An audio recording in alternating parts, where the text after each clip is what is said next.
በሥራ ነው የሚጸደቀው ማለት ትዕቢት ነው። የሚጸደቀው በእምነት እና ሥራ ጠፋ፣ በር ተዘጋ፣ ነገሮች ተበላሽ፣ እንደዛ የቀጠለ ማንም አማኝ የለም። አሜን። እነሆ የዳንበት እውነት፣ እነሆ የዳንበት ሕይወት፣ እነሆ የዳንበት ዓለም። መልእክተኞቹ ደግሞ የዳኑት ናቸው። ያልዳኑ መልእክተኞች መሆን አይችሉም። ስለዚህ መነሻው መስማት፣ መዳረሻው መዳን። መዳንን እኛ አቆለጳቅሰን በማይክራፎን በምናስጮኸው ቃላት ላይ ያልመሰረተው ለዚህ ችግር ይለቃል፣ ስቃይ ይለቃል፣ መከራ ይለቃል፣ ክፉ ይለቃል። እኛ የምናስከብረው አምላክ የለንም። ራሱን የሚያስከብር አምላክ አለ። አንዳንድ ሰው ትንሽ አጠራቅሜ እመጣለሁ ወደ ጌታ ይላል። አጠራቅማ ትመጣ። መልእክቱ ክርስቶስ ነው እንጂ ባድኛለሁ፣ ጸድቄአለሁ፣ አሜን ሃሌሉያ ስላልክ የሚፈጠር ነገር የማያምኑ ሰዎች ወደዚህ ሕይወት የሚገቡበት ብቸኛው በር እምነት ይባላል። ሰው የሚጸድቀው በኢየሱስ ክርስቶስ በማመን ብቻ ነው። አስቀድሜ ርዕሱን ብነግራችሁ ደስ ይለኛል። ዛሬ የምንካፈለው ቆንጆ መልእክት መጽሐፍ ቅዱሳዊው እምነት የሚል። እስኪ ተናገሩት። መጽሐፍ ቅዱሳዊው እምነት። እምነት ምንድን ነው? ይህንን ትምህርት ከጌታ ተቀብዬ ወደ እናንተ ሳመጣው እንደምታተርፉበት፣ እንደምትጽናኑበት፣ ኃይላችሁን እንደገና እንደምታድሱበት በመተማመን ነው። ምክንያቱም በእኔ ላይ ከሰራ በእናንተ ላይ ላይሰራ ስለማይችል ማለት ነው። ስለዚህ እግዚአብሔር እንደገና ደግሞ ከነበራችሁበት አንድ ስቴፕ ወይ ሁለት ስቴፕ በቃል ውስጥ ከፍ ያደርገናል፣ ያደርጋችኋል። ስሙ ይባረክ እና ርዕሱ መጽሐፍ ቅዱሳዊው እምነት ነው የሚለው። እስኪ ተናገሩት። አንድ 6 የሚሆኑ ጥያቄዎችን በትምህርቴ መግቢያ ላይ አነሳለሁ። አንደኛው እምነት ምንድን ነው? እምነት ምንድን ነው? ሁለተኛው እምነት ከየት ይገኛል? ወይንም የእምነት ምንጩ የት ነው? ሶስተኛው እምነት በሰዎች ሕይወት ውስጥ እንዴት ይፈጠራል? እምነት በሰዎች ሕይወት ውስጥ እንዴት ይፈጠራል? አራተኛው ሰዎች ሊያምኑት የተገባው ማን ነው? አምስተኛ እውነተኛ እምነት በሥራ እንዴት ይገለጣል? ስድስተኛው የእምነት ተግዳሮቶቹ የትኞቹ ናቸው? ትምህርቱ እነዚህን 6 ጥያቄዎች በሚገባ ይመልሳል ብዬ አምናለሁ። አስቀድመን ከርዕሳችን ስንነሳ መጽሐፍ ቅዱሳዊው እምነት ብለናል። መጽሐፍ ቅዱሳዊው እምነት ስንል ምን ማለታችን ነው? አብዛኞቻችን እንደምናውቀው ከፀሐይ በታች በምድር ዙሪያ ቁጥር ስፍር የሌለው እጅግ ብዙ የሆነ የእምነት አይነት አለ። ሁሉም በራሱ መንገድ የሚያምነው እምነት ትክክል እንደሆነ ያስባል። ይሁንና ታላቁ መጽሐፍ ቅዱስስ ስለ እውነተኛው እምነት ምን ይላል? ምን ያወራል? መጽሐፍ ቅዱሳዊው እምነት የሚባለው በእርግጥ ምንድነው የሚለውን ነገር እንመለከታለን። መግቢያችን ላይ ቁጥር 1 ላይ እምነት ምንድነው ብለን ጠይቀናል። ይህ ጥያቄ መመለስ አለበት። መጽሐፍ ቅዱሳዊው እምነት ስላልን እምነት ምንድነው የሚለውንም ጥያቄ መጽሐፍ ቅዱስ ይመልስልን።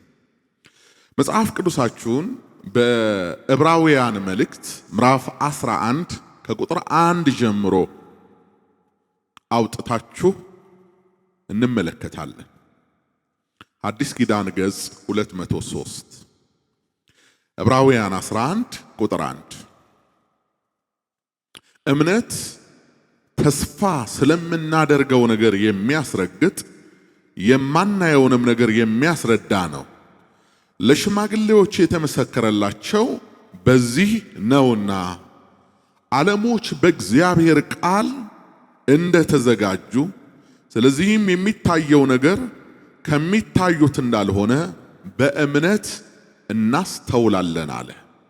ስለዚህ አንድ ሰው እምነት ምንድነው ብሎ ቢጠይቃችሁ በዕብራውያን 11 ቁጥር 1 ላይ እንደተጻፈ እምነት ተስፋ ስለምናደርገው ነገር የሚያስረግጥ የማናየውንም ነገር የሚያስረዳ ነው እንጂ እምነት ተስፋ አይደለም።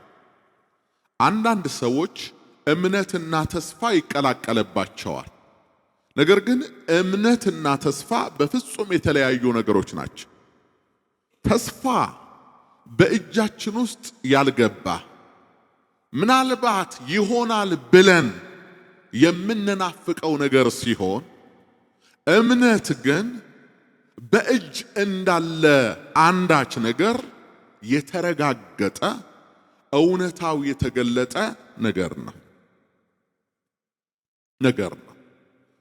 እንዲህ ስለ አንዳንዶቻችሁ ለምሳሌ እኔ ይሄን ነገር አምናለሁ፣ ያንን ነገር ግን በእጄ አላያስኩትም፣ በዓይኔም አላየሁትም ትላላችሁ። እንዲህ ብለው አማኞች የሚጠይቁት ወይንም የማያምኑ ሰዎች የሚጠይቁት ለምሳሌ ስለ መንግሥተ ሰማያት ጌታችን ኢየሱስ ነግሮናል። ወይንም ከዚህ በኋላ ከዚህ አካል ወጥተን ስንሄድ ዓይን ያላያት ጆሮም ያልሰማት እንዲህ ናት ተብሎም የማይብራራ ጌታ ግን ለወዳጆቹ ያዘጋጃት ዓለም አለች። ይህ እውነት ነው። ይህንን ታዲያ መቼ አይታችሁ ነው የምታምኑት የሚል ጥያቄ ይነሳል። ወዳጆቼ እምነትን ከተስፋ የሚለየው ይህ ነው። ለምሳሌ ከመካከላችን እግዚአብሔርን ያየው ማንም የለም። እውነት ሐሰት በአባቱ እቅፍ ያለ አንድ ልጁ የተረከለንን ትርክት አምነን ነው ያለነው ማለት ነው። ስለዚህ እግዚአብሔርን አለማየታችን የእግዚአብሔርን መኖር አያስቀረው። እግዚአብሔር በመንግስቱ አለ። እግዚአብሔር በዙፋኑ አለ። ሉዓላዊ ነው። የእግዚአብሔርን መኖር የፈጣሪን መኖር በፍጥረቱ አውቀናል።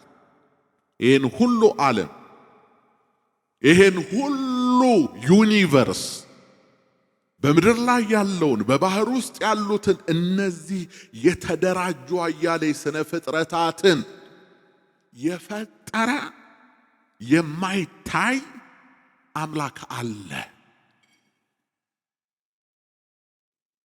ስለዚህ ያላየነውን ነገር ያስረዳን እምነት ይባላል። ለምሳሌ የዘላለም ሕይወትን ካረጋገጥንበት መንገድ አንዱ እምነታችን ነው። እምነታችን ምንድነው ያለን? ስለ ዘላለም ሕይወትስ የተገባለን ተስፋና በእጃችን ላይ ያለው ነገር ምንድን ነው? መዳናችንን ያረጋገጥንበት አንድ ሁነት አለ። እሱም የርስታችን መያዣ የሆነውን ምን ተቀብለናል? መንፈስ ቅዱስን ተቀብለናል። መንፈስ ቅዱስ መዳናችንን አረጋግጦልናል እንጂ ሄደን አይደለም የምናረጋግጠው። አሁን አረጋግጠናል። በአንድ ምሳሌ ልንገራችሁ። አንድ ሰው ቤት ገዛሁላችሁ አላችሁና የቤቱን ካርታ ያለቀውን ነገር በእጃችሁ ላይ አምጥቶ አስቀመጠ። ስለዚህ እናንተ ቤቱን አላየሁትምና ቤት የለኝም ወይ ትላላችሁ ወይ? ካርታው እርግጠኛ እስከሆነ ድረስ ያንን ካርታ የሰጣችሁ ወዳጃችሁን እስካወቃችሁት እስካመናችሁት ድረስ ካርታው የቤቱን መኖር ያረጋግጣል አያረጋግጥ? በዘላለም ሕይወት ጉዳያችንም የተሰጠነ መንፈስ ቅዱስ እንደዚሁ ነው። የርስታችን መያዣ ነው። የሰማይ ቤታችን ካርታ ነው። የዘላለም ሕይወታችን ማረጋገጫ ነው መንፈስ ቅዱስ። ስለዚህ እምነት ተስፋ የምናደርገው ነገር የሚያስረዳ ያላየነውንም ነገር የሚያረጋግጥልን ነው። በመጽሐፍ የተጻፈው የእምነት ትርጉም ይሄ ነው። በመጽሐፍ ቅዱስ ውስጥ አያሌ የእምነት አርበኞች በእምነት ታላላቅ ሥራዎችን እንደሰሩልን ተመዝግበዋል። ብዙ አለ፣ ግን አንዱን ጥቅስ ብቻ በጋራ እናነባለን። እናንተም አውጡ። እዚሁ ዕብራውያን መጽሐፍ ምዕራፍ 11 ከቁጥር 32 እስከ 38 ያለውን እናነባለን። የእምነት አርበኞች የሚባሉት ናቸው እነዚህ። አዲስ ኪዳን ገጽ 204 እንግዲህ ምን እላለሁ? አንድ ላይ ነው የምናነበው። እንግዲህ ምን እላለሁ? ስለ ጊዴዎንና ስለ ባርቅ፣ ስለ ሶምሶንም፣ ስለ ዮፍታይም፣ ስለ ዳዊትና ስለ ሳሙኤልም፣ ስለ ነቢያትም እንዳልተርክ ጊዜ ያጥርብኛልና።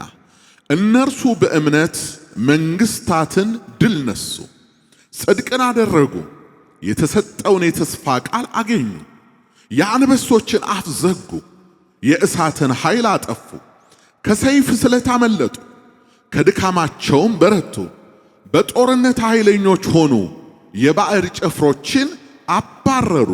ሴቶች ሙታናቸውን በትንሣኤ ተቀበሉ፣ ሌሎችም መዳንን ሳይቀበሉ የሚበልጠውን ትንሣኤ እንዲያገኙ እስከ ሞት ድረስ ተደበደቡ። ሌሎችም መዘበቻ በመሆንና በመገረፍ ከዚህም በላይ በእስራትና በወህኒ ተፈተኑ። በድንጋይ ተወግረው ሞቱ፣ ተፈተኑ፣ በመጋዝ ተሰነጠቁ፣ በሰይፍ ተገድለው ሞቱ።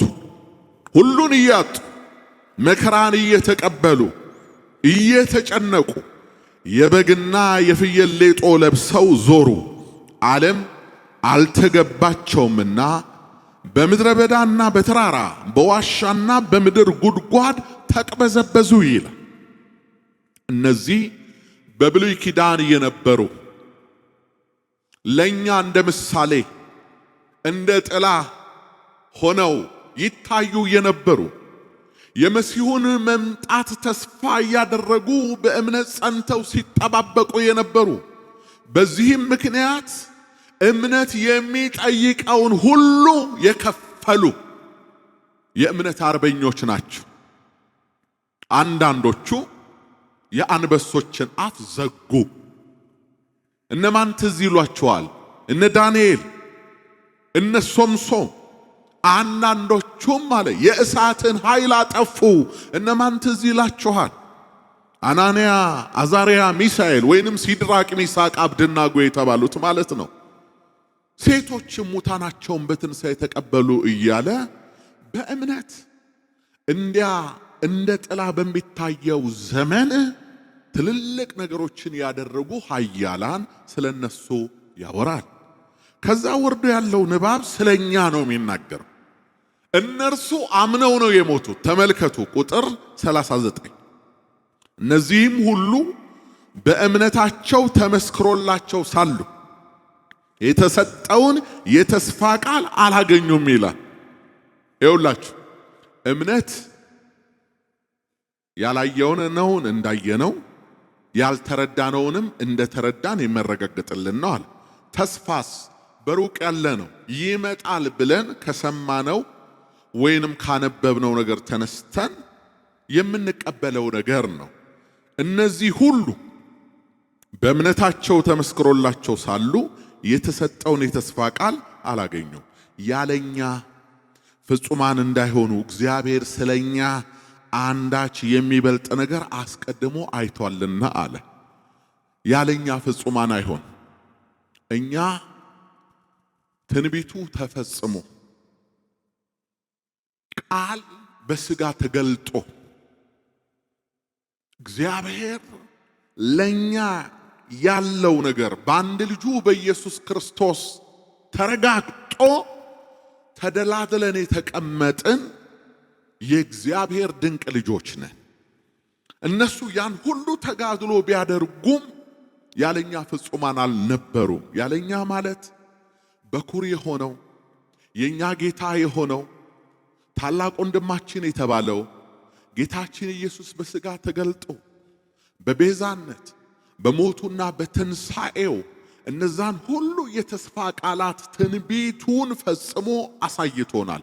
ለዚህም ነው በመጽሐፍ እናንተ አሁን የምታዩትን ከናንተ በፊት አያሌዎች ሊያዩ ወደዱ፣ ግን አላዩ።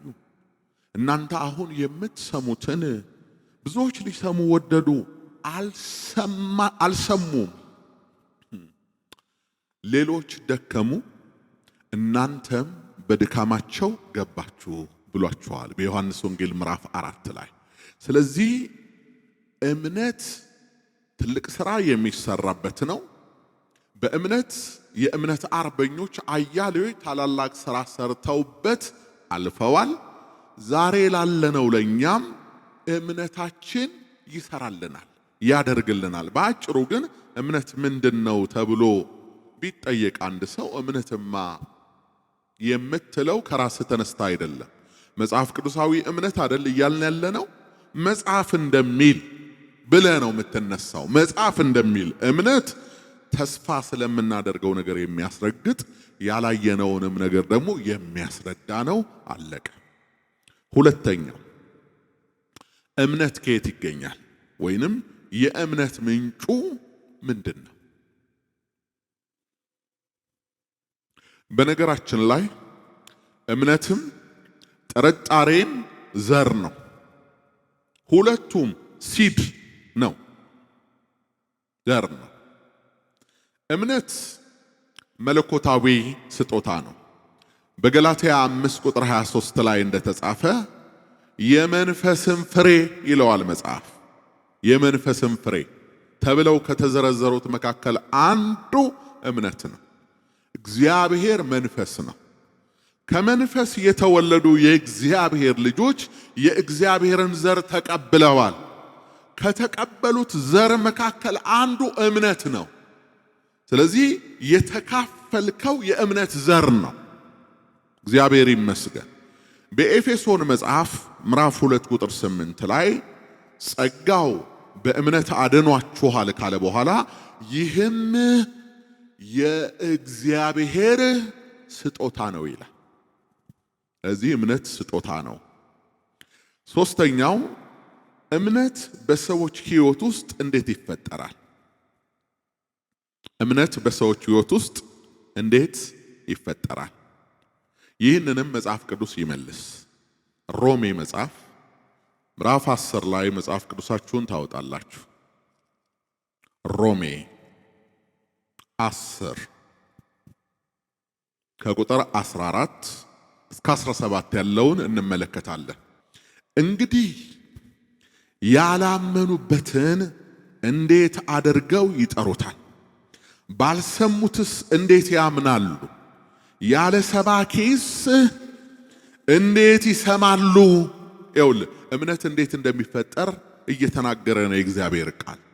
ቁጥር 15 ላይ መልካሙን የምስራች የሚያወሩ እግሮቻቸው እንዴት ያማሩ ናቸው ተብሎ እንደተጻፈ ካልተላኩ እንዴት ይሰብካሉ? ነገር ግን ሁሉ ለምስራቹ ቃል አልታዘዙም። ኢሳይያስ ጌታ ሆይ ምስክርነታችንን ማናመነ ብሏልና። እንግዲያስ እምነት ጮክ በል። እምነት ከየት ነው የሚመጣው? እምነት ከመስማት ነው አለ። መስማትስ በእግዚአብሔር ቃል ነው አለ። እንግዲህ እምነት እንዴት ይጸነሳል? የፕሮሰሱ መጀመሪያ አንድ ሰው ከመሬት ተነስቶ አምናለሁ ሊል አይችልም። አምናለሁ እንዲል ያደረገው እዚህ የእምነት አቋም ላይ ያደረሰው የመጀመሪያው ነገር ምንድነው? መስማት።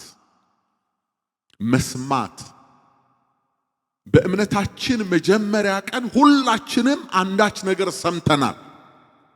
ያ የሰማነው ነገር ነው እምነት ሆኖ ያቆመን። ልንገራችሁ፣ በዓለም ላይ ያሉ ሰዎች በልዩ ልዩ የእምነት ስርዓት ውስጥ የሚኖሩ ሁሉ ራሳቸውን የሚጠሩት አማኞች ነን ብለው ለዛ ላሉበት ቤተ እምነት ወይንም ተቋም ወይንም መንገድ አማኞች ነን ብለው ነው የሚናገሩት።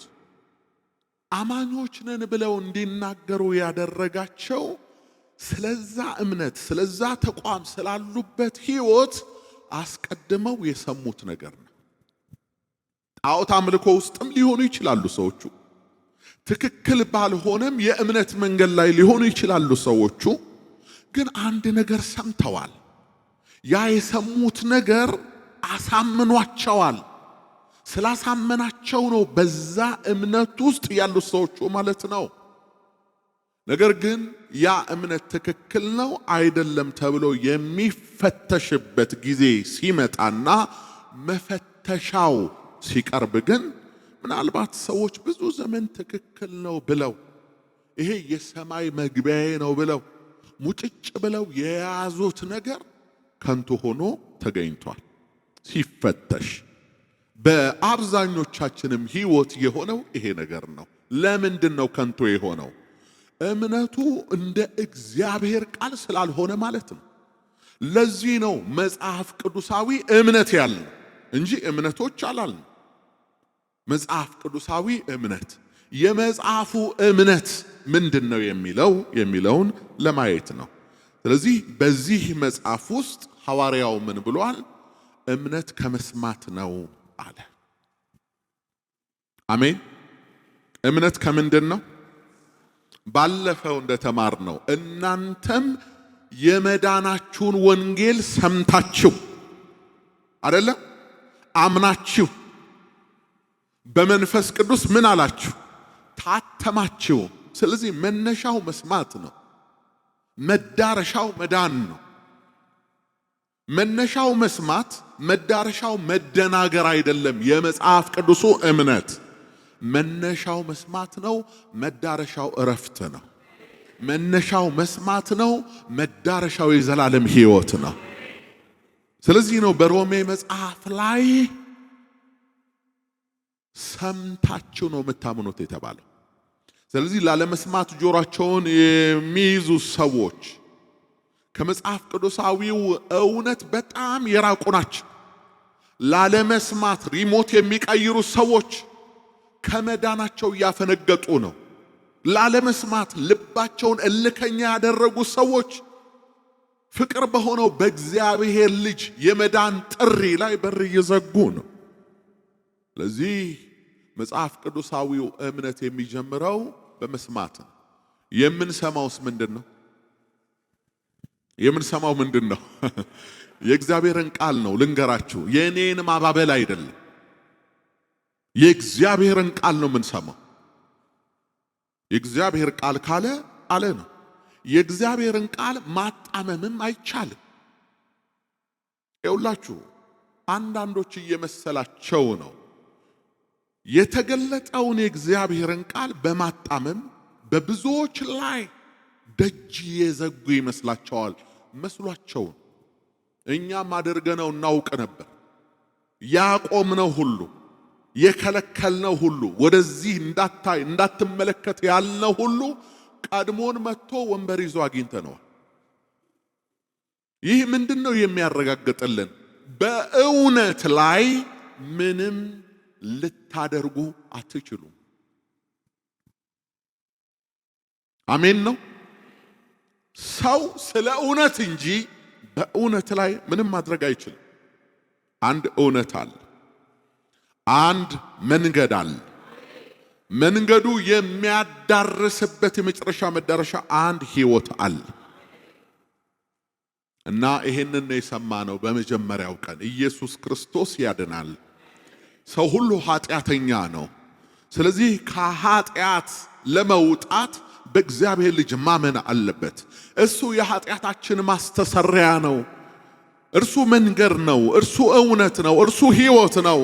በእኔ በቀር ወደ አብ የሚመጣ የለም ተብሎ ተረጋግጧል በመጽሐፍ። ይሄን ሰማን። የመጀመሪያዎቹን ምስክርነቶች ሪጀክት አድርገን ቀባጣሪዎች ብለን አንተ ጋር ያለው መጽሐፍ እኔ ጋር አለኮ፣ እንደውም ይሄንን መጽሐፍ አንተ ሳትይዘው በፊት እኔ ይዤዋለሁ ብለን በትዕቢት ባለማወቅ አያሌ ዘመናት አለፉ። ግን በዘላለም ሕይወት ላይ እሱ ከጻፈ ማገዶ ፈይተህም ቢሆን ትመጣለህ እንጂ ስለማትቀር ተሰብኮልህ አይደለም። የሰበኩልህን ሰባኪዎች በድንጋይ ወግረህ በቦክስ ደብድበህ ከሰፈር ከሀገር አባረህ እፈይ ብለህ አሁን ማንም የለብኝም ብለህ ከተቀመጥክ በኋላ ራሱ ለልብህ ነግሮ ለማትክደው ለገዛ አይምሮህ አውርቶ ያለ አጀብ ራስህ ተራምደ መጥተህ እጅህን አንስተህ ገብተሃል። ወደ ሕይወት ወደ እረፍት ገብተሃል። የእግዚአብሔር ኃይል አይተሃል። ለማዳን ነው። የሰው ኃይልስ ጥርስ ለማውለቅ አፍንጫ ለመስበር ነው፣ ለመጨቃጨቅ፣ ለመከራከር፣ ከሀገር ለማባረር፣ ጥላቻ ለመዝራት። የእግዚአብሔር ኃይል ግን ለማዳን ነው። አሜን። እነሆ የዳንበት እውነት፣ እነሆ የዳንበት ሕይወት፣ እነሆ የዳንበት ዓለም።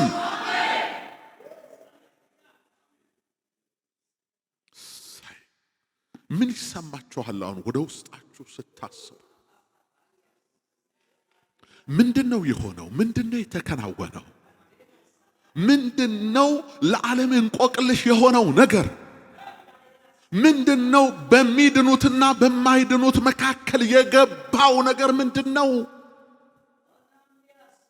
ይሄን የሰማንበት መጽሐፍ ይሄውና። እሱም ያለ ሰባኪ እንዴት ይሰማሉ? ደግሞ ያለ ሰባኪ ሲባል አገር ምድሩ ሁሉ ሰባኪ ሆኗል። ምን ችግር አለ? ስልክ እጁ ላይ ነው። ይከፍትና ገባገቡ አበቡል ይላል። ማን ላከን?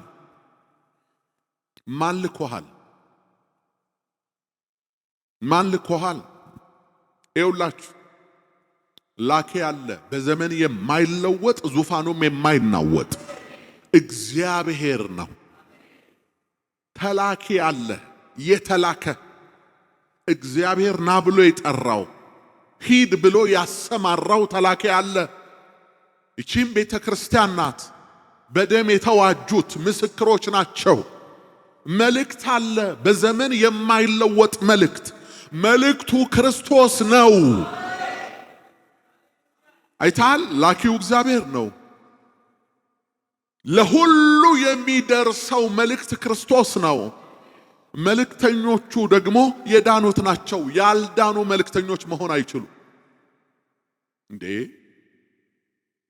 ያልዳኑ እኮ ያላመኑ ናቸው። እውነት ሐሰት ባላመኑትስ እንዴት ይጠሩታል አይልም እንዴ?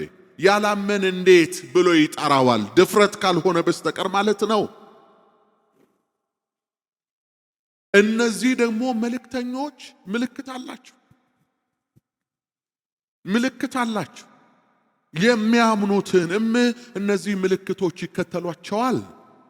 በአዲስ ቋንቋ ይናገራሉ። መናገር ግድ ነው። እጃቸውን ድውያን ላይ ይጭናሉ፣ በሽተኞች ይፈወሳሉ። ይሄም የተገለጠ እውነት ነው። አጋንንትን በስሜ ያስወጣሉ። ይኸው እየፈጨነው ነው። ክብር ለእግዚአብሔር ይሁን። በጸጋው በራሱ ማንም ይህንን ማድረግ አይችልም። ግን የእውነት መንፈስ ይህንን እያደረገ እያየን ነው።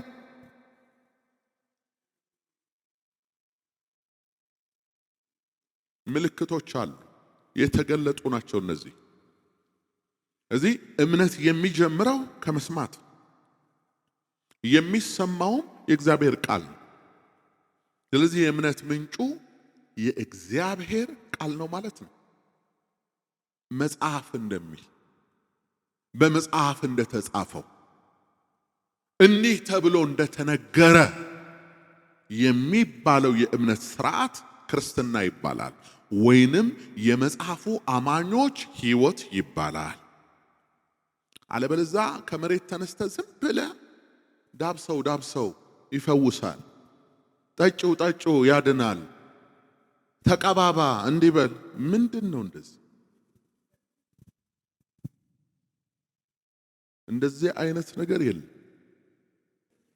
ምክንያቱም አንድ ነገር ረጅም ዘመን ሲያስቆጥር እየተደጋገመ ሲነገር እውነት ይመስላል። ረጅም ዘመን ስላስቆጠረ በብዙዎች ስለተወራ እየተደጋገመ ስለተነገረ እውነት አይደለም። እውነት መጽሐፉ ላይ ያለው ብቻ ነው። ከመጽሐፉ ውጪ እውነት የሚባል ነገር የለም። ስለዚህ እምነት በሰዎች ሕይወት ውስጥ እንዴት ይፈጠራል? የእግዚአብሔርን ቃል በመስማት። አራተኛው ሰዎች ሊያምኑት የተገባው ማንን ነው? እግዚአብሔር ይመስገን። ሰዎች ሊያምኑት የተገባው ማንን ነው? ማን ይታመን? ከፀሐይ በታች በምድር ዙሪያ አያሌ አማልክቶች፣ አያሌ የእምነት ስርዓቶች፣ አያሌ የእምነት አስተሳሰቦች አሉ። ከነዚህ ሁሉ ማን ይታመን ነው? ኤልያስ እንደዚህ አለ፣ ሰምቶ በእሳት የሚመልስ እሱ ይታመናል። አሜን። ሰምቶ በእሳት የሚመልስ ሌሎች አማልክትንን የሚሉትን ያንኮታኮተ በእነሱ ላይ የበላይ የሆነ ጥያቄ የሚመልስ እንቆቅልሽ የሚፈታ በእጁም የዘላለም ሕይወት ያለው ማዳኑ የራሱ የሆነ ትድግናው የራሱ የሆነ አምላክ ይሁን። እኛ የምናስከብረው አምላክ የለንም። ራሱን የሚያስከብር አምላክ አለ። በዘመን ታይቷል። እርሱ አምላክ ይሁን። በኦሪት ዘዳግም ምዕራፍ 4 ቁጥር 35 ላይ ከእርሱም ሌላ አምላክ እንደሌለ ታውቅ ዘንድ ይህ ላንተ ተገለጠ ይላል። ከእርሱም ሌላ አምላክ እንደሌለ ታውቅ ዘንድ ይህም ላንተ ተገለጠ። እስኪ ሁለተኛ ሳሙኤል ምዕራፍ 7 ላይ አውጡ። ሄለን እባላለሁ። ከየት ነው ሄለን? ጋምቤላ የመንግስት ሕይወት ዓለም አቀፍ ቤተክርስቲያን። ጋምቤላ። በስማ እሺ፣ ቀጥይ። ስለዚህ አቤቱ አምላኬ ሆይ እንዳንተ ያለ የለምና፣ እሺ፣ በጆሮአችንም እንደሰማን ሁሉ ካንተ በቀር አምላክ የለምና አንተ ታላቅ ነህ። አቤት አቤት አቤት! ለዚህ ታዲያ አይጨበጨብም? ይጨበጨባል። ዳዊት እኮ ነው፣ ንጉሥ ዳዊት ነው። እናንተ ምን አይነት የተቀባ ሰው ነው! እና ይናገራል እንደዚህ እያለ ምን እያለ? አቤቱ አምላኬ ሆይ እንዳንተ ያለ የለምና በጆሮአችንም እንደሰማን ሁሉ ካንተ በቀር አምላክ የለምና አንተ ምንድነህ? ታላቅ ነህ። ከማን ቀጥሎ ታላቅ ነህ አይባልም። ታላቅ ነህ። ስሙ ይባረክ። ስለዚህ ማንን ነው ሰዎች ማመን ያለባቸው ከተባለ ታላቁን ማን? ዜውስ? ኖ፣ ዜውስ ታላቅ አይደለም። ለግሪኮች ዜውስ የአማልክት አምላክ ነው ወይ ታላቁ አምላክ ይሉታል ዜውስን። ዜውስ ግን አምላክ አይደለም። አምላክማ እግዚአብሔር ነው። ስለዚህ መመለክ ያለበት እግዚአብሔር ነው። እውነት ሐሰት።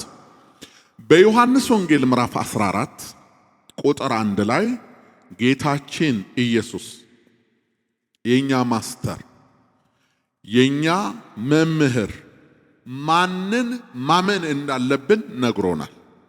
ዮሐንስ ወንጌል ምዕራፍ 14 ቁጥር 1 ልባችሁ አይታወክ፣ በእግዚአብሔር እመኑ፣ በእኔም ደግሞ እመኑ። ልባችሁ አይታወክ፣ በማን እመኑ? በእግዚአብሔር እመኑ፣ በእኔም ደግሞ ምን በሉ? እመኑ። ስለዚህ ሊታመን የሚገባው እግዚአብሔር ነው። ሊታመን የሚገባው አንድ ልጁ ክርስቶስ ኢየሱስ ነው። ስለዚህ ሰዎች ሊያምኑት የሚገባው ይህንን ጌታ ነው።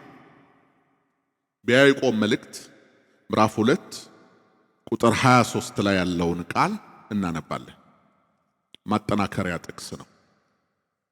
የያዕቆብ መልእክት ምዕራፍ 2 ቁጥር 23 እኔ ላንብብላችሁ። መጽሐፍም አብርሃምም እግዚአብሔርን አመነ ጽድቅም ሆኖ ተቆጠረለት ያለው ተፈጸመ፣ የእግዚአብሔርም ወዳጅ ተባለ ይላል። ስለ እምነት አንስተን ስለ አብርሃም አለማንሳት አንችል። ለአይሁድ በዘርም በእምነትም አብርሃም አባት ነው። ለኛ ደግሞ በእምነት በኩል አብርሃም አባት ነው። በዘር ሐረግ ከአብርሃም አልተወለድንም። ስለ እምነት ግን አብርሃም አባት ነው። አብርሃም በእግዚአብሔር አመነ፣ እምነቱም ጽድቅ ሆኖ ተቆጠረለት። በዚህም ምክንያት የእግዚአብሔር ወዳጅ ተባለ ይላል። ወዳጆቼ እምነት ይቆጠራል። እኛ በወንጌል ተመስክሮልን ወደዚህ ሕይወት የመጣን አሕዛብ ደግሞ የአብርሃም ዘር ሆነው ሕጉን ሲጠብቁ የነበሩትም እነርሱ ራሳቸው በእምነት በኩል ነው ወደ ዘላለም ሕይወት የመጡት። ቆመን ያነበብነውን በገላትያ የተጻፈውን ቃል እንደገና ደግመን እናነባዋለን። ገላትያ መጽሐፍ ምዕራፍ 2 ቁጥር 15 ምን ይላል? ይሄን ሁላችሁም መግለጥ አለባችሁ፣ ወሳኝ የሆነ መልእክት ስለሆነ። ቁጥር 15 እኛ በፍጥረት አይሁድ ነን። እኛ ምንድነን? አይሁድ እነማን ናቸው? የአብርሃም ዘሮች፣ የያዕቆብ ልጆች፣ ሕጉ በደብረ ሲና የተሰጣቸው ሕግ እንዲጠብቁ የታዘዙት እነርሱ ማለት ነው። እኛ በፍጥረት አይሁድ ነን፣ ኃጢአተኞችም የሆኑ አሕዛብ አይደለንም። አሕዛብ የተባለውስ ማን ነው? እኛ የአብርሃም ዘር ያልሆንን ከኪዳኑ ውጪ የሆን ነው። እነሱ የሙሴን ሕግ በመጠበቃቸው ምክንያት ሌላውን እንደ ኃጢአተኛ ነው የሚቆጥሩት። ስለዚህ እኛ በፍጥረታችን አለ ተሰጥቶን አይደለም ተፈጥረን ነው እኮ አይሁድ ሆነን ተፈጥረን ነው እያሉ ነው። ምን አይነት ትምክት እንደሆነ ተመልከቱ። ኃጢአተኞችም የሆኑ አሕዛብ አይደለንም፣ ነገር ግን ሰው በኢየሱስ ክርስቶስ በማመን እንዲጸድቅ እንጂ። ድገመው። ሰው በለው።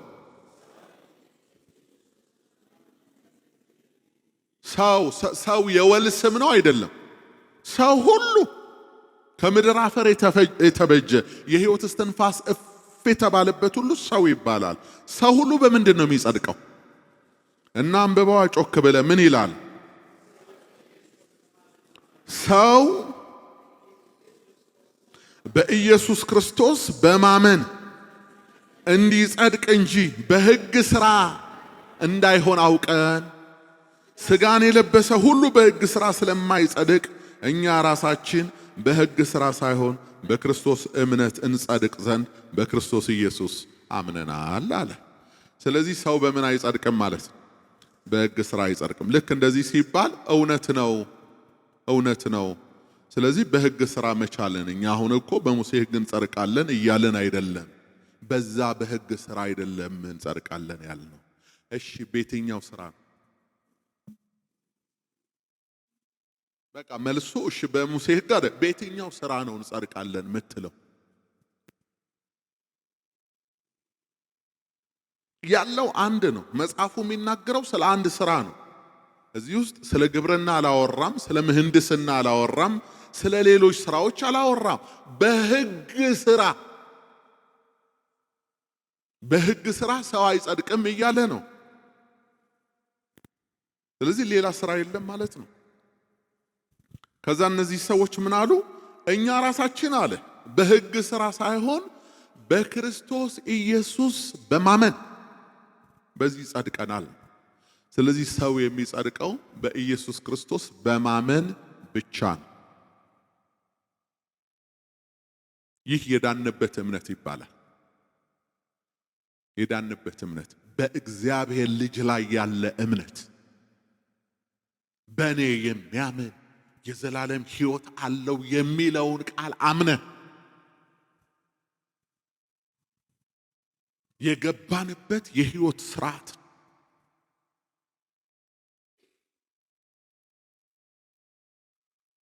እና አብርሃም አመነ፣ እምነቱ ምን ሆኖ ተቆጠረለት? ጸድቆ። ይኸውላችሁ እኛ አምነን ነው የጸደቅነው። አምነን የጸደቅነው እንዴት አመናችሁ ከተባለ ጌታ ኢየሱስ ክርስቶስን አምን ነው። ከነሙሉ ክብሩ አምን ነው። የማዳን ስራውን ተቀበልን።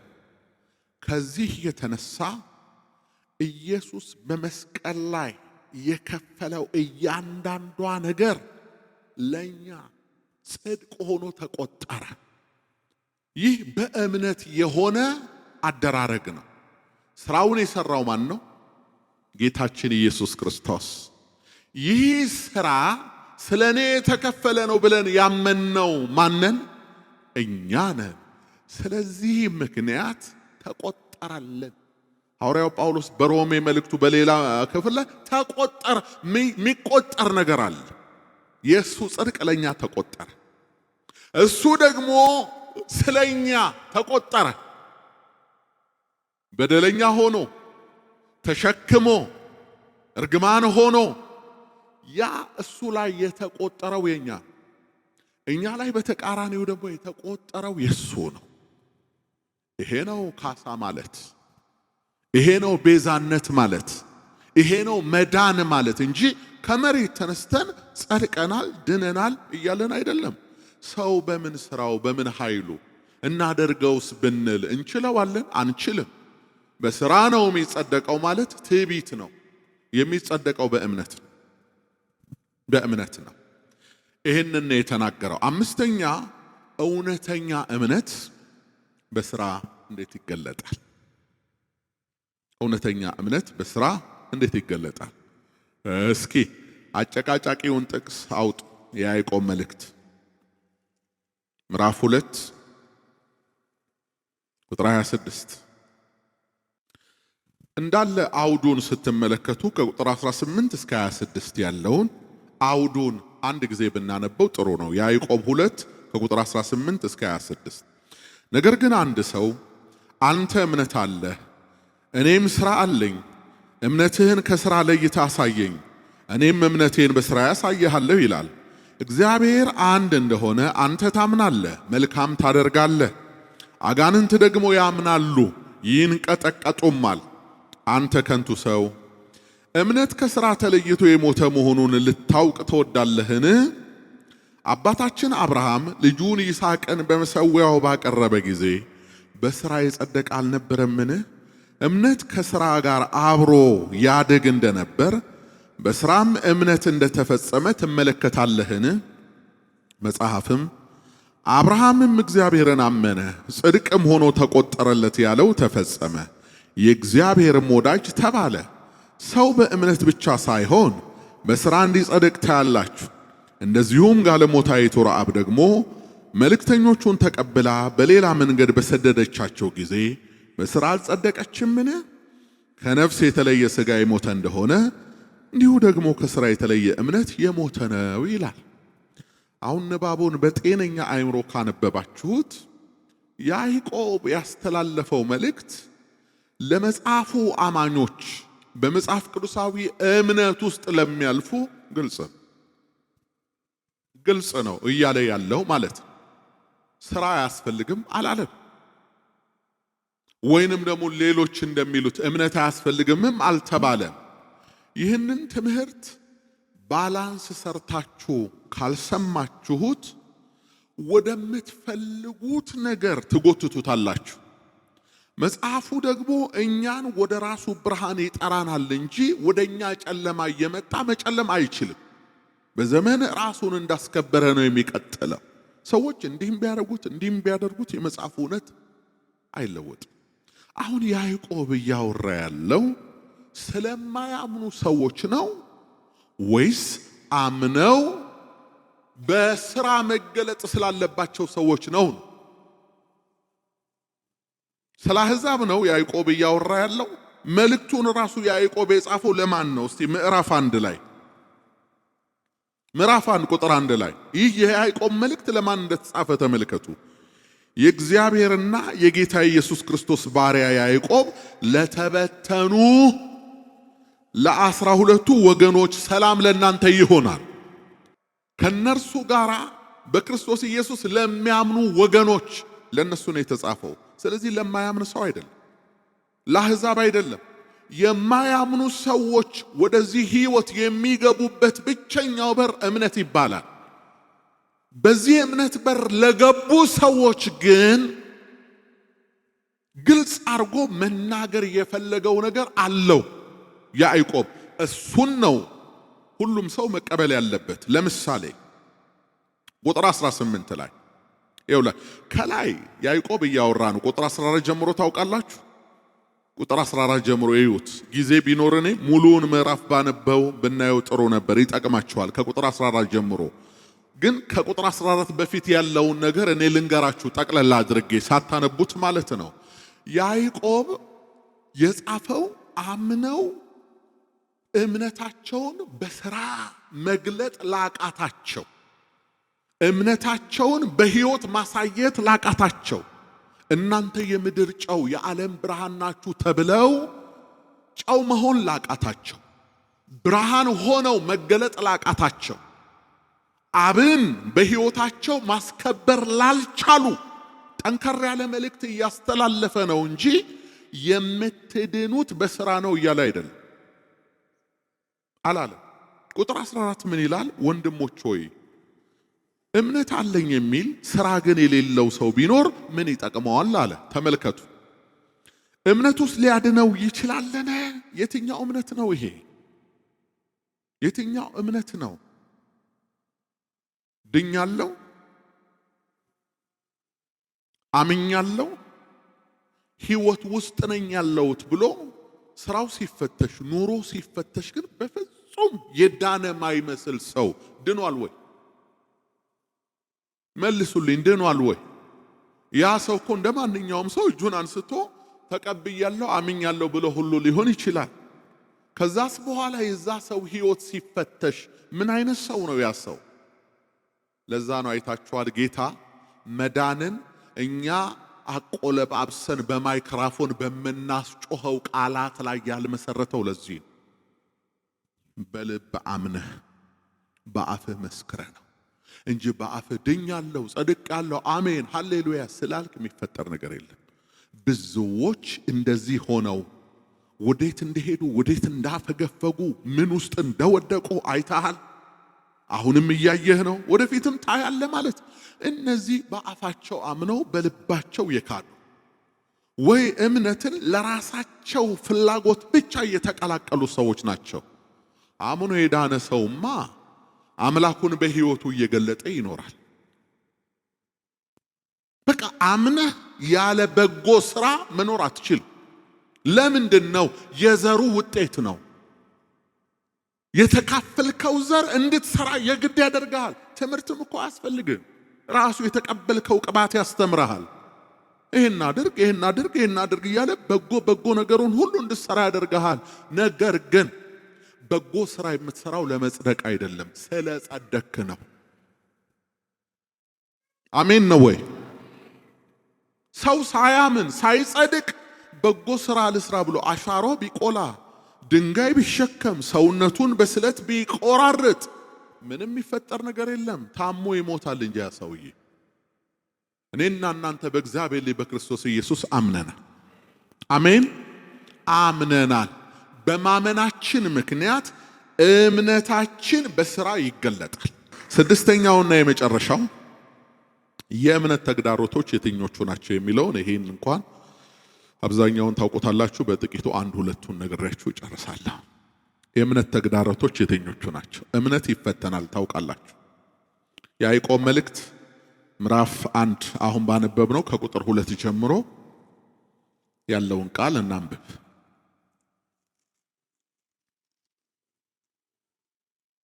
ምን ይላል? ወንድሞች ሆይ የእምነታችሁ መፈተን ትዕግስትን እንዲያደርግላችሁ አውቃችሁ ልዩ ልዩ ፈተና ሲደርስባችሁ እንደ ሙሉ ደስታ ቁጠሩት ይላል። በቃ ልዩ ልዩ ፈተና ይደርስባችኋል። ቀጥሎ ያለውን ቃል አይታችኋል። ትዕግስትም ምንም የሚጎድላችሁ ሳይኖር ፍጹማንና ሙሉአን ትሆኑ ዘንድ ስራውን ይፈጽም ይላል። እንፈተናለን። የምንፈተነው ለምንድን ነው? ወደ እግዚአብሔር መንግስት ለመግባት አይደለም። የሚፈተነው ፍጹም ያልሆነው ማንነታችን ነው። እሱም ስጋችን። ለምን? ወርቅነቱ የሚታወቀው በእሳት ውስጥ አልፎ ነው። ስጋም ፍጹም ወደ መሆን ክርስቶስን ወደ መምሰል ክብር የሚበቃው በፈተና ነው። ስለዚህ ፈተና እምነታችሁን ይፈትነዋል። ጌታችን ኢየሱስ ነግሮናል። በዓለም ሳላችሁ ምን አለባችሁ? ፈተና መከራ አለባችሁ። አይዟችሁ እኔ አሸንፌዋለሁ ብሏል። ስለዚህ እምነታችን ይፈተናል። ይውላችሁ ቀድሞ በጣም ትነግዱ የነበራችሁ ሰዎች፣ ብዙ ገንዘብ በቃ ትራንዛክሽን የነበራችሁ ሰዎች፣ የገበያ ገዳላችሁ ተብላችሁ የምትታወቁ ሰዎች በዓለም ሳላችሁ ልክ ወደ ፍቅሩ ልጅ መንግስት ስትመጡ ዝር የሚል ሰው ይጠፋል። የእናንተን ዕቃ የማይመለከት ሱቃችሁን የማያይ ይመጣል። ይሄ ምን እንደሆነ ታውቃለህ? አንተ ፈልሰሃል። ወደ ፍቅሩ ልጅ መንግስት ፈልሰሃል። ዜግነት ሰማያዊ ሆኗል። ስለዚህ በዓለም ነህ እንጂ ከዓለም አይደለህም። ስለዚህ የዓለም ገዢ ያይህና መልክ ተለውጧል። የምትመስለው ያን ነው ይልሃል። ያን ነው የሚመስለው። የቀጠቀጠኝን ነው የሚመስለው። ቁርጥ እሱን ነው የሚመስለው። ስለዚህ የዚህ ዓለም ዜጋ አይደለም። ስለዚህ በምን እናስጨንቀው ማለት ይጀምራል። ያኔ ቀንበጡን እየቀነጠሰ የሚያጎርስ በደንብ በቃ በዛ እንደው ሽርጥህን አርገ መደብ ላይ ተቀምጠ እንደ ልብ ፓሽ ስትል ምናምን ሁሉ ነገር ዓለም የሚደሰተው ምናምን ማለት ነው። አሁን ያን ስታቆም ስታቋርጥ ምትበላውን እንጀራ ልታጣ ትችላለህ። ቅጠል አይደል ምትበላውን ምትልሰውን ልታጣ ትችላለህ። ፈታኝ አለ። ፈታኝም ቀርቦ ምን አለው? ፈተነው። ጌታ ከተፈተነ አማኝ እንዴት አይፈተንም? ስለዚህ መጀመሪያ ወደ ጌታ ኢየሱስ ክርስቶስ መንግስት ስትመጡ የሚገጥሟችሁ ተግዳሮቶች አሉ። ግን የሚገርማችሁ መንፈስ ቅዱስ እንደ ማደንዘዣ ሆኖ ያን ፈተና ያለ ራሱ በጣም እኛ የሚናፍቀን ድሯችን ነው። ያ ጌታን የተገናኘንበት ከእርሱ ጋር ሃኒሙን ላይ የነበርንበት እየራበን ምን ጸልይበት እየተባረርን ከሱ ጋር ሃሌሉያ ምንልበት። እንዴት ሆኜ ያኔ ደስተኛ ሆንኩ ትላለ። ሆሊ ስፒሪት አለ፣ ማደንዘዣ አለ እና ስደባቸው እንዳይሰማ፣ ንቀታቸው እንዳይሰማ፣ መገለል እንዳያምህ ያደረገው እሱ ነው እንጂ በድሮ ማንነት እኮ አንተ እያነሳ የምትተኩስ ሰው ነህ። ተናገሩኝ ብለህ ማለት አሁን ቢናገሩ በአሽሙር ምናምን የተለያየ ኮድ ቢያሳዩ ምልክት ቢያሳዩ እግዚአብሔር ልብህን ደግፎልሃል።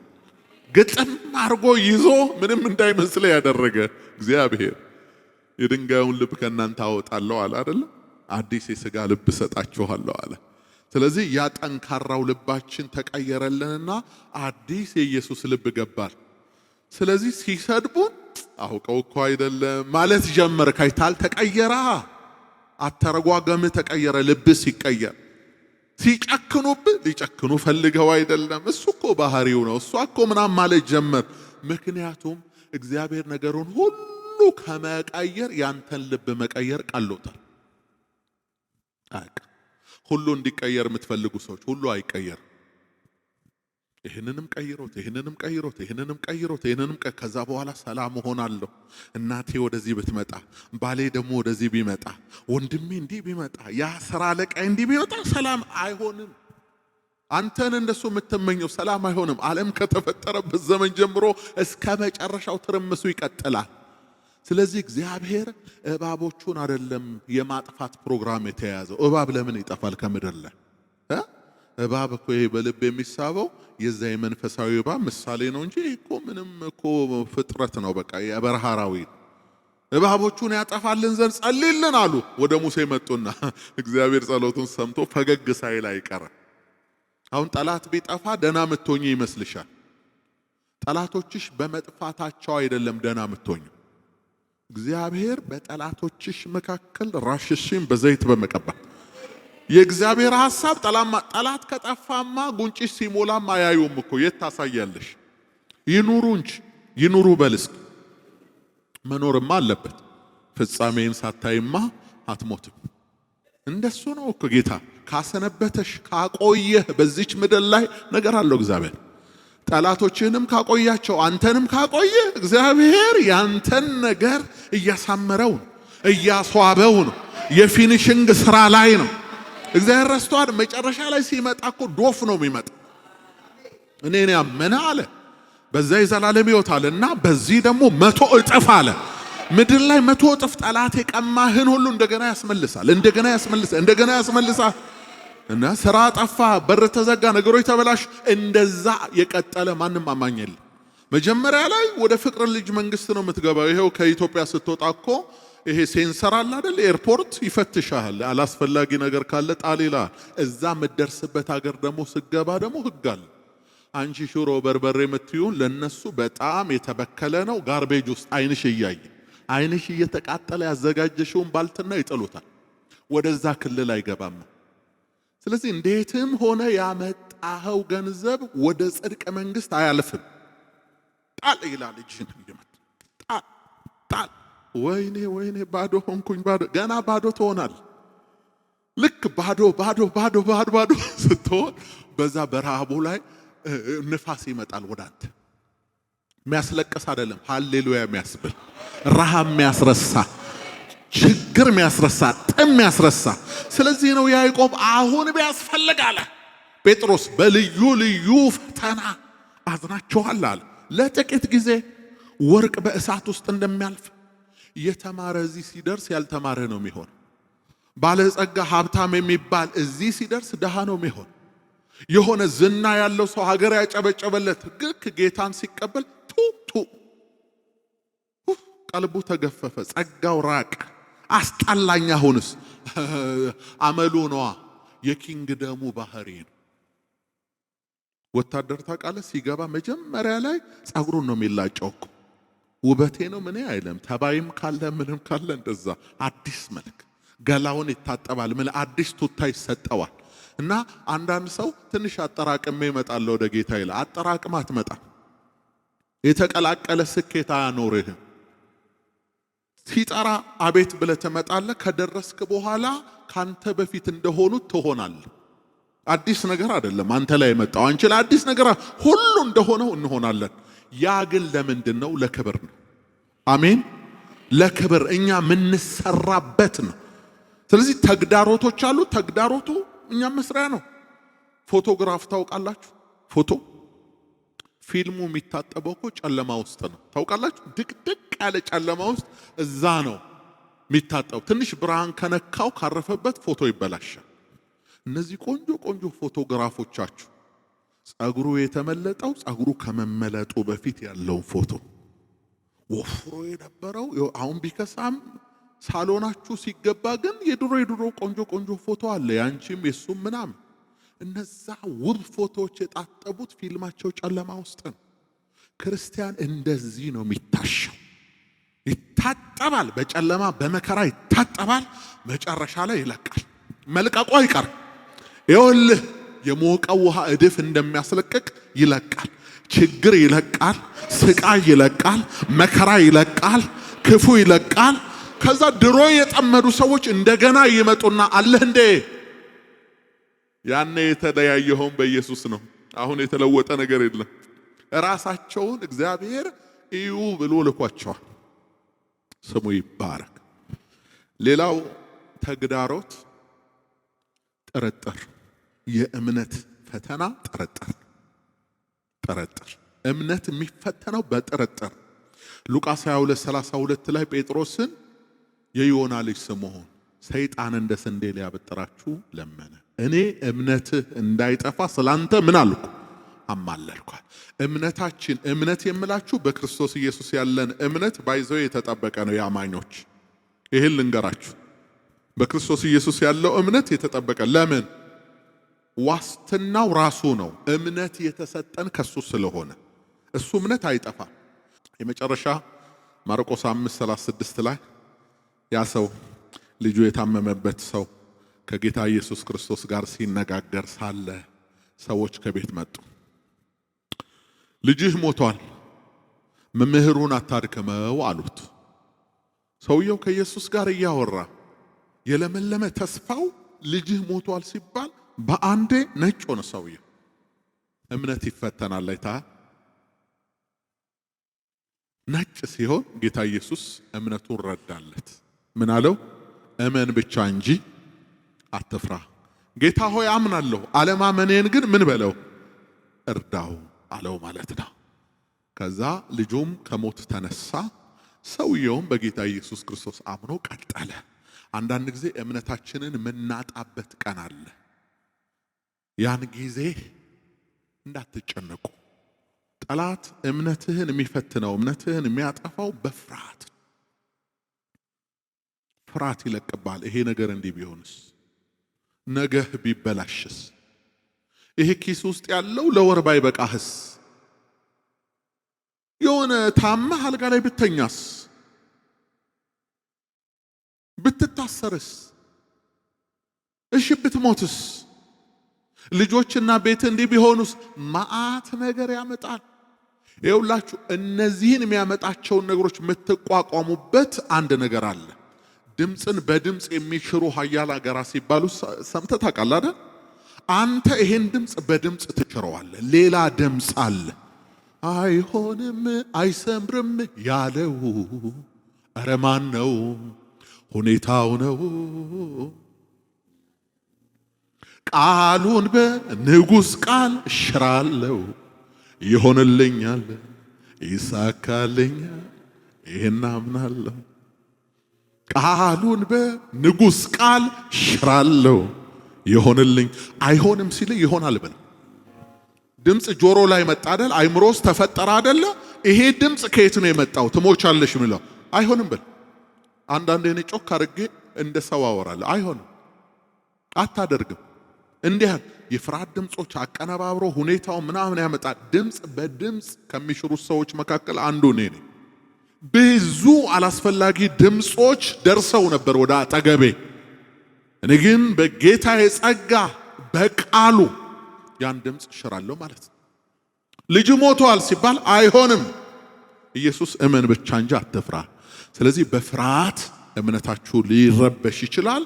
ተፈጥሯዊ ነው። የእግዚአብሔርን ቃል ስታውቁ ስትማሩ ትላንት የፈራችሁትን እየደፈራችሁ ትመጣላችሁ። ስለዚህ መጽሐፍ ቅዱሳዊው እምነት ፍርሃትን ካንተ ያወጣል፣ በፍቅር በድፍረት ይሞላሃል። ጸጋና ሰላም ይብዛላችሁ።